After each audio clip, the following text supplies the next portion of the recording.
अल्हम्दुलिल्लाह नहमदुहु व नस्तईनुहु व नस्तगफिरुहु व नु'मिनु बिही व नतवक्कलु अलैहि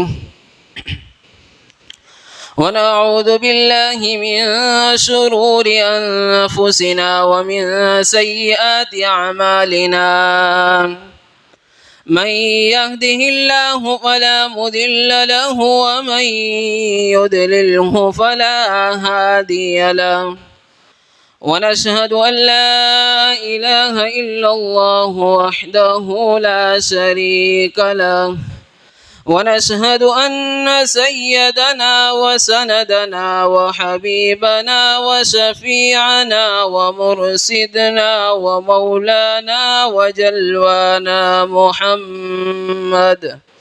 मुहम्मदन अब्दुहु व रसूलुहु अरसल बिलहक़्क़ि बशीरन व नज़ीरा वदाइयन इलल्लाहि बिइज़निहि व सिराजम मुनीरा अम्मा बअद फ़अऊज़ु बिल्लाहि मिनश शैतानिर रजीम बिस्मिल्लाहिर रहमानिर रहीम या अय्युहल्लज़ीना आमिनू सदक़ल्लाहु मौलानल अलियुल अज़ीम व सदक़ रसूलुहुन नबियुल करीम व नहनु अला ज़ालिका लमिनश शाहिदीन वश्शाकिरीन वल्हम्दुलिल्लाहि रब्बिल आलमीन। मोहतरम हज़रात, सामीन किराम और अज़ीज़ दोस्तों और बुज़ुर्गों, अल्लाह जल्ल जलालहु अम्मा नवालहु का बेइंतहा इनाम और एहसान है कि अल्लाह रब्बुल इज़्ज़त ने हम तमाम को थोड़ी देर दीन की मजलिस के अंदर दीन की बात सुनने के लिए, दीन की बात के ऊपर गौर व फिक्र करने के लिए जमा फरमाया। ये अल्लाह रब्बुल इज़्ज़त का बड़ा इनाम है। अल्लाह रब्बुल इज़्ज़त जिसे चाहते हैं अपनी दीन की बात समझाते हैं। अल्लाह रब्बुल इज़्ज़त जिसे नहीं चाहते उसे अपनी दीन की बात का फ़हम और अपने दीन की बात की समझ उसे नहीं अता फरमाते हैं। कि अल्लाह रब्बुल इज़्ज़त का बड़ा इनाम है कि अल्लाह रब्बुल इज़्ज़त ने हम तमाम को कुछ वक्त सबसे पहले मस्जिद के अंदर आने की तौफीक नसीब फरमाई। मेरे अज़ीज़ दोस्तों और बुज़ुर्गों, मैं आप हज़रात के सामने पिछले जो जुमा से अल्लाह के हबीब सल्लल्लाहु अलैहि वसल्लम और आप सल्लल्लाहु अलैहि वसल्लम के प्यारे सहाबा की कुर्बानी के मुताल्लिक़ कुछ अर्ज़ कर रहा था कि सहाबा रज़ी अल्लाह ताला अन्हु ने और आप सल्लल्लाहु अलैहि वसल्लम ने दुनिया के अंदर कैसी कैसी तकालीफ़ें उठाई। मैंने आप हज़रात के सामने सहाबा के कुछ मुख्तसरन किस्से भी सुनाए थे कि सहाबा रज़ी अल्लाह ताला अन्हु अल्लाह के नबी सल्लल्लाहु अलैहि वसल्लम के लाए हुए दीन को हम तक पहुँचाने के लिए कौन कौन सी तकालीफ़ें उठाई, सहाबा ने क्या क्या कुर्बानियाँ दी, अपने बीवी को बेवा किया, बच्चे को यतीम किया, अपने घर बार को छोड़ा, सब कुछ अल्लाह के नबी सल्लल्लाहु अलैहि वसल्लम के लाए हुए दीन के लिए सहाबा ने सब कुछ कुर्बानियाँ दी। वजह क्या थी कि अल्लाह के नबी सल्लल्लाहु अलैहि वसल्लम का लाया हुआ दीन पूरी दुनिया के अंदर, पूरी दुनिया के हर एक खित्ते के अंदर किस तरह यह दीन पहुँच जावे। इसीलिए किताब के अंदर शायद इमाम मालिक रहमतुल्लाह अलैहि लिखते हैं कि कमोबेश 1,24,000 सहाबा रज़ी अल्लाह ताला अन्हु की जमात थी और उनके अंदर से तकरीबन 10 या 12,000 सहाबा की कब्रें मक्कतुल मुकर्रमा मदीनतुल मुनव्वरा के अंदर 2 कब्रिस्तान है, जन्नतुल बकी और जन्नतुल मुअल्ला, उनके अंदर कमोबेश 10 या 12,000 सहाबा की कब्रें मिलती है। बाकी मेरे भाइयों, बाकी सहाबा कहाँ गए? यही दीन की फिक्र लेकर, यही दीन की मेहनत लेकर पूरी दुनिया के अंदर और दुनिया के हर खित्ते के अंदर जाकर बसे हैं। मेरे अजीज दोस्तों बुजुर्गों, ये सहाबा ने कुर्बानियां इसलिए दी कि ये दीन हम तक पहुंच जावे। और आज ये दीन अल्लाह रब्बुल इज़्ज़त ने हमें जो दिया है वो माँ की गोद से दिया है, इसलिए हमारे अंदर इस दीन की कदर व कीमत नहीं है। क्योंकि हमने इस दीन के पीछे उतनी कुर्बानियां नहीं उठाई है, उतनी तकालीफें नहीं उठाई है। ये दीन तो हमें माँ की गोद से मुफ्त के अंदर मिला हुआ है। इसलिए मेरे भाइयों, हमारे अंदर इस दीन की कदर और कीमत नहीं है। आज इंसान दुनिया के अंदर मजदूरी करता है, पूरा दिन मेहनत करता है, और जब शाम को वापस होता है तो एक 500 का नोट लेकर जाता है। लेकिन वही नोट जो उसने पूरे दिन के अंदर कमाया, पूरे दिन की मेहनत के बाद उसको वो नोट वसूल हुआ और रास्ते के अंदर जाता है, कहीं गुम हो जाता है, तो उसको पूरी रात चैन नहीं पड़ता है, पूरी रात नींद नहीं आती है। क्या वजह थी कि उसने दिन भर कमाया, दिन भर धूप के अंदर काम किया, उसके बाद उसको वो फल मिला था, वो भी उसने रास्ते के अंदर जाया कर दिया।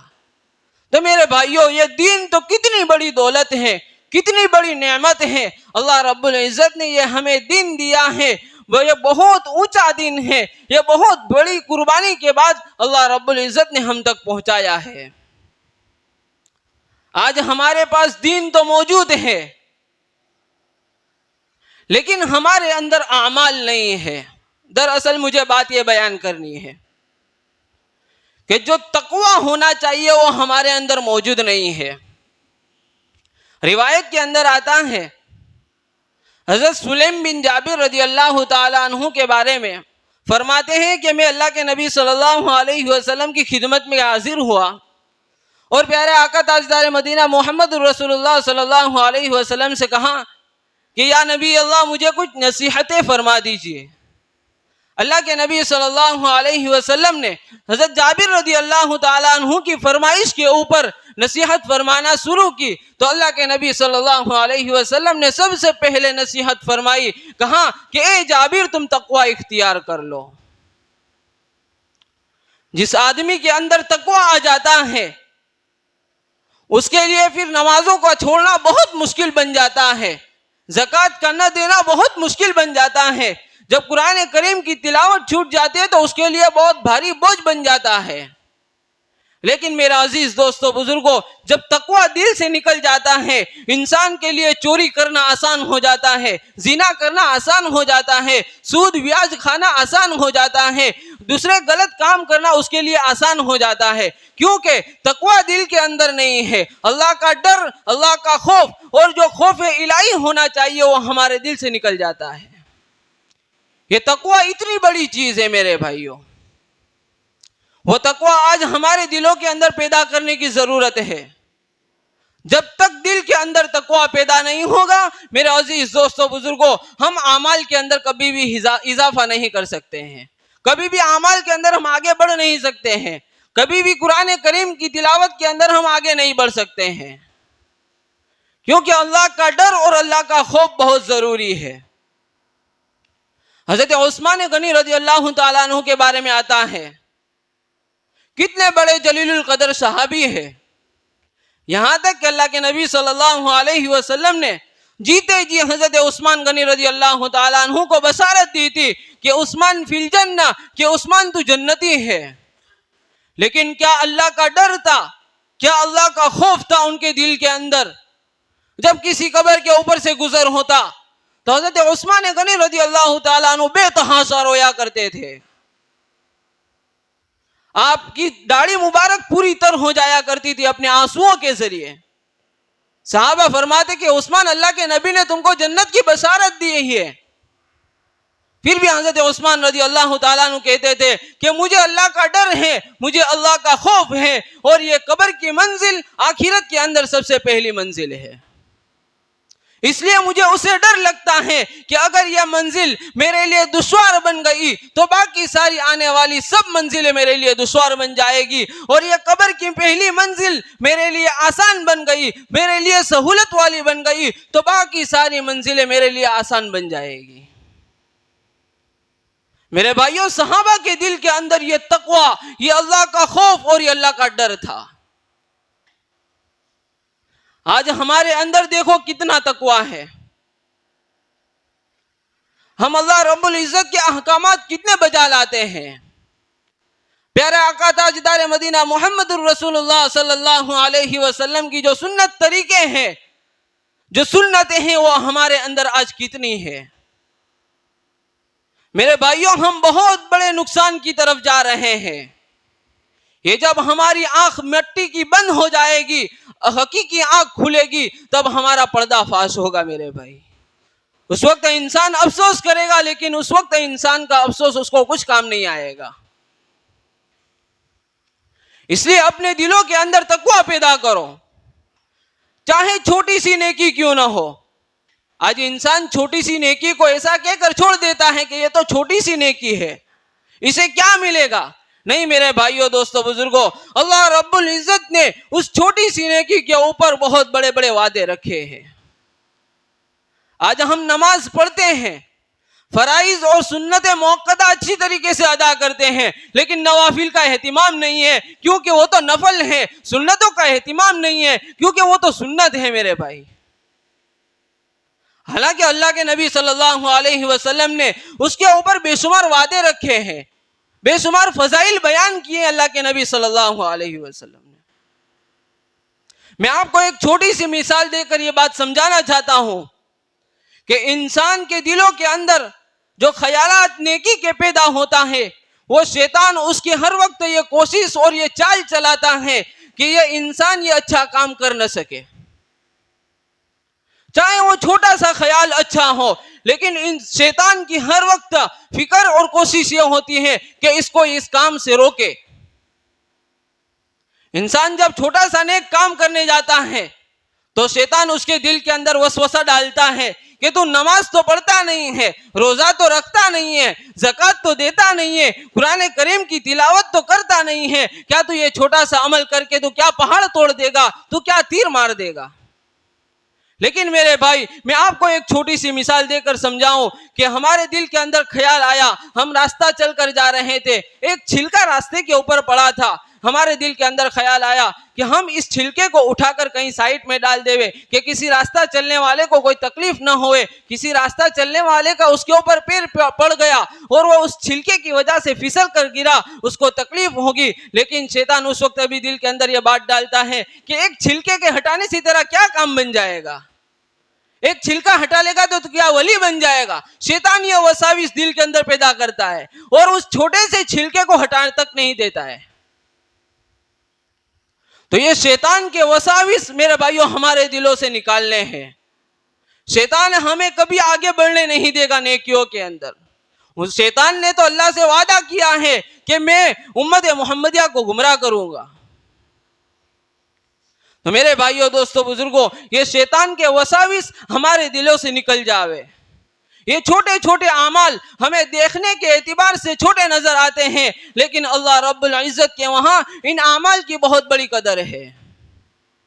यहां तक अल्लाह के नबी सल्लल्लाहु अलैहि वसल्लम ने फरमाया कि छोटा अमल, सबसे छोटा अमल क्या है कि तुम रास्ते पे जा रहे हो, तुम्हारे पास पानी का डोल है, एक प्यासा इंसान, एक प्यासा बंदा प्यास की वजह से तड़प रहा है, तुमने अपने डोल से थोड़ा पानी उसके गिलास के अंदर उंडेल दिया, उसके ऊपर भी अल्लाह तबारक व तआला तुम्हारी मगफिरत फरमा देगी। तुम रास्ता चलकर जा रहे थे, तुम्हारे सामने कोई मुसलमान भाई मिला, तुम उसके सामने खंदा पेशानी से पेश आए, खुशी खुशी पेश आए, उसके सामने तुमने तवाज़ु किया, उस बुनियाद के ऊपर भी अल्लाह तबारक व तआला तुमसे खुश हो जाते हैं। अल्लाह के नबी फरमाते हैं मेरे भाई। लेकिन हमें ये जो छोटी छोटी नेकियां नजर आती है और आज हमने नेकियों की तकसीम की है, अल्लाह तबारक व तआला के वहां नेकियों की कोई तकसीम नहीं है। हम कहते हैं कि ये छोटी नेकी है, ये बड़ी नेकी है, हम ये कर देंगे तो बड़ा काम, बड़ा सवाब मिल जाएगा, हम ये करेंगे तो छोटा सवाब मिलेगा। नहीं मेरे भाइयों, दोस्तों, बुजुर्गों, अल्लाह के वहां कुछ और मंजूर है। इसीलिए कुर्बानी के मुतालिक अल्लाह तबारक व तआला ने कुरान करीम के अंदर इरशाद फरमाया है, लन यनालल्लाह लुहूमुहा वला दिमाउहा वलाकिन यनालुहु तक़वा मिन्हु, कि अल्लाह तबारक व तआला को तुम्हारे गोश्त की जरूरत नहीं है, तुम्हारे खून की जरूरत नहीं है। अल्लाह तबारक व तआला तो तुम्हारे दिल का तकवा, तुम्हारे दिल की जो नीयत है वो देखना चाहता है। एक इंसान बड़ा मालदार है, उसने कुर्बानी के लिए बहुत बड़ा जानवर खरीदा कि पूरे इलाके के अंदर अपना जानवर बड़ा मालूम होने लगे और इलाके वाले ये चर्चा करे कि फुला साहब का जानवर बहुत बड़ा है, और उसके दिल के अंदर ये नीयत थी कि मेरी वाहवाह हो जावे, मुझे लोग बड़ा कहे कि उसने तो कैसा जानवर खरीदा है, और वो जानवर कुर्बान करेगा अल्लाह के राह में, अल्लाह की राह में ज़बह करेगा। अल्लाह रब्बुल इज़्ज़त उसको इतना सवाब नहीं अता फरमाएंगे जितना एक गरीब इंसान एक छोटा सा लागिर जानवर, कमजोर जानवर ज़बह करता है, और उसकी नीयत, उसका दिल का खुलूस और लिल्लाहियत खालिस अल्लाह के लिए होती है, तो अल्लाह तबारक व ताला उससे ज्यादा उसको, उस छोटे जानवर वाले को सवाब अता फरमाते हैं। तो मेरे भाइयों, दोस्तों, बुजुर्गों, अल्लाह के वहां नेकियों की कोई तकसीम नहीं है। अल्लाह तबारक व ताला छोटे छोटे अमल के ऊपर हमारी मगफिरत फरमा देते हैं। किताबों के अंदर साबिका उम्मतों के वाकियात में से एक वाकिया लिखा है। अल्लाह के हबीब सल्लल्लाहु अलैहि वसल्लम फरमाते हैं, एक फासिक और फाजिर का वाकिया, कि एक बंदा बहुत बड़ा फासिक और फाजिर और जानी था। वो रास्ता चल कर जा रहा था, तो उसे प्यास महसूस हुई, तो उसने देखा कि एक कुआं है। वो साहब कुएं के अंदर उतरे और शेराब होकर कुएं से बाहर निकल आए। जैसे ही बाहर निकल आए तो उसने देखा कि एक कुत्ता अपनी जुबान लटकाए हुए खड़ा है और प्यास की शिद्दत से तड़प रहा है, उसे प्यास की जरूरत है। लेकिन वो साहब जब कुएं से बाहर आए तो देखा कि कुएं के ऊपर न डोल है, न रस्सी है, न कोई बर्तन है। उसने कोशिश की कि मैं किसी भी कदर इस कुत्ते को पानी पिला दूं। वो साहब बहुत तसव्वुर किया कि कैसे मैं कुत्ते को पानी पिलाऊं, लेकिन उसके पांव के अंदर एक चमड़े का मोजा था।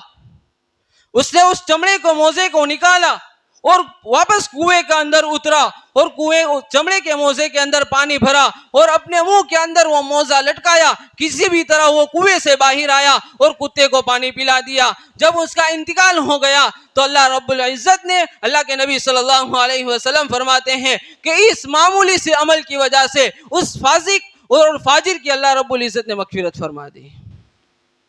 कितना बड़ा मामूली अमल कि अल्लाह रब्बुल इज़्ज़त ने इस छोटे से अमल करने की वजह से उसकी मग़फ़िरत फरमा दी। मुफ्ती तकी उस्मानी साहब अपनी किताब के अंदर इस्लाही खुतबात के अंदर एक बहुत बड़े आलिम का वाक़या लिखते हैं कि एक बहुत बड़े आलिम थे, मुजद्दिद थे और पूरी जिंदगी पढ़ा और पढ़ाया, इल्म दीन की खिदमत की, हदीसें पढ़ाई, कुरान करीम पढ़ाया और अल्लाह तबारक व ताला के रास्ते के अंदर पूरी जिंदगी दीन की खिदमत के अंदर लगा दी। शायद ये सोचते थे वो कि अल्लाह रब्बुल इज़्ज़त मेरी इसकी वजह से मग़फ़िरत फरमा देवे। वो इस नियत से खिदमत करते थे कि मैं ये खिदमत करता रहूँगा, नसीहत करता रहूँगा, वाज़ देता रहूँगा, अल्लाह रब्बुल इज़्ज़त के दिन की खिदमत करता रहूँगा, किसी भी तरह अल्लाह रब्बुल इज़्ज़त मेरी मग़फ़िरत फरमा देंगे। लेकिन जब उसका इंतकाल हो गया, एक साहब ने ख्वाब में देखा तो पूछा कि हजरत क्या हाल हुआ, आपके ऊपर क्या गुजरी? तो कहने लगा कुछ बहुत अजीब मामला हुआ मेरे साथ। तो कहा कि क्या मामला हुआ? कहने लगे कि मैंने पूरी जिंदगी दीन की खिदमत की इस वजह से कि अल्लाह रब्बुल इज़्ज़त इस दीन की खिदमत की बुनियाद के ऊपर मेरी मग़फ़िरत फरमा देवे। लेकिन जो अजीब मामला मेरे साथ ये हुआ, अल्लाह रब्बुल इज़्ज़त ने मुझे कहा कि तुम्हारा जिंदगी का एक अमल हमें बहुत पसंद आया। वो अमल क्या था? वो कातिब थे, इल्म दीन की खिदमत किया करते थे और हर वक्त उनका काम था लिखना।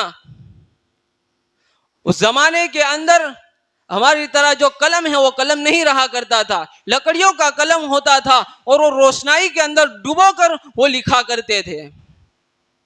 एक मर्तबा वो लिखने बैठे तो देखा कि जब उन्होंने कलम उठाया रोशनाई लेकर तो देखा कि एक मक्खी प्यास की शिद्दत की वजह से वो रोशनाई पीने लगी। तो अल्लाह वाले के दिल के अंदर ये ख्याल हुआ कि ये भी एक अल्लाह की मखलूक है, प्यास की शिद्दत लगी है, ये रोशनाई पी ले, उसके बाद मैं अपना कलम हिलाऊंगा, तब तक मैं अपना कलम नहीं हिलाऊंगा। बिलाखिर मक्खी रोशनाई पीकर उड़ गई, चली गई। उसके बाद उन्होंने लिखना शुरू कर दिया। जब वो मर कर कब्र के अंदर गए, अल्लाह रब्बुल इज़्ज़त ने कहा तुम्हारा ये अमल हमें इतना पसंद आया कि हम तुम्हारे इस अमल की बुनियाद के ऊपर हम तुम्हारी मग़फ़िरत फरमा देते हैं। मेरे भाइयों, दोस्तों, बुजुर्गों, हम किसी भी अमल को मामूली न समझे, हम किसी भी नेकी को मामूली न समझे। आज हम नेकी को बहुत मामूली समझते हैं मेरे भाई। अल्लाह ने हमें यह वक्त दिया है, ये जिंदगी दी है, ये नेकियां कमाने के लिए दी है। हम अपने आप को हर वक्त इबादत में आगे करें, हम अपने वक्त को यूं ही जाया न करें मेरे भाइयों। आज हमारा यह नसीहतों का सुनना खालिस हमारे कानों की लज्जत बना हुआ है मेरे भाई। मैंने पिछले जुमा के अंदर आप हजरात से कहा था कि हम अच्छी नीयत के साथ बात सुने और इस नीयत से सुने कि जिस बात को हमने सुना है फौरन उसके ऊपर अमल पैरा होना है। मैंने इमाम बुखारी रहमतुल्लाह अलैहि की एक हदीस भी आपकी खिदमत में अर्ज की थी कि इंसान जब अच्छे दिल से, अच्छे इरादे से बात सुनता है तो वो बात उसके दिल के अंदर असर करती है और वो उसके ऊपर अमल पैरा हो जाता है।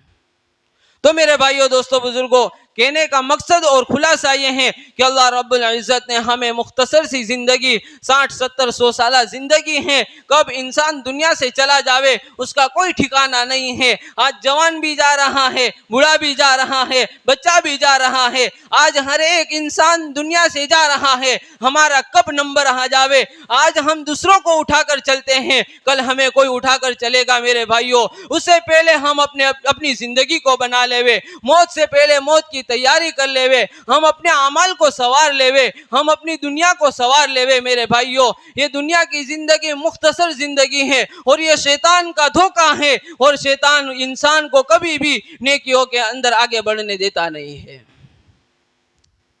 अल्लाह रब्बुल इज़्ज़त ने 5 वक्त की नमाज फर्ज की है। हर एक इंसान जानता है कि दिन में 5 वक्त की नमाज फर्ज है। न पढ़ने के ऊपर क्या अल्लाह रब्बुल इज़्ज़त ने उसके ऊपर क्या वादे रखे हैं और पढ़ने के ऊपर क्या क्या अजर व सवाब रखा है मेरे भाइयों, हम जानते हैं। उसके बाद भी हमारी जिंदगी के अंदर अमल नहीं है।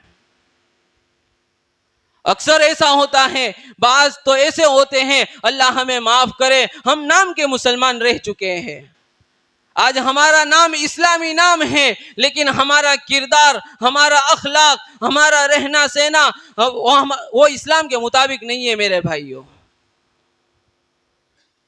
अल्लाह रब्बुल इज़्ज़त ने जुमा के दिन एक फर्ज जो हम अदा कर रहे हैं, आज हम देखें कि जुमा के अंदर हमारा कितना बड़ा मजमा होता है और हम आम नमाजों के अंदर देखें कितना मजमा होता है।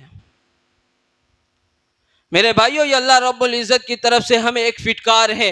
ये वाक़ियात, ये किस्से जो हमें सुनने में आते हैं, जो सुनाए जाते हैं, वो हमारे लिए बड़ी इबरत की बात है। हम उसे इबरत लेवे इसलिए सुनाए जाते हैं कि हम उनसे कुछ नसीहत हासिल करके हम अपनी ज़िंदगी को बनावे, हम अपने आप को अल्लाह के रास्ते के अंदर लगावे, हम अपने आप को दीन की खिदमत के अंदर पेश करें। तो अल्लाह रब्बुल इज़्ज़त ने हमें ये बाकी ज़िंदगी दी है मेरे भाइयों, हम उसको दीन के मुताबिक कैसे ढालें हमें उसकी फ़िक्र करनी है। अल्लाह रब्बुल इज़्ज़त कहीं सुनी बातों पर अमल करने की तौफीक नसीब फरमावे और गलती कोताही को माफ़ फरमावे। व आखिर दावाना।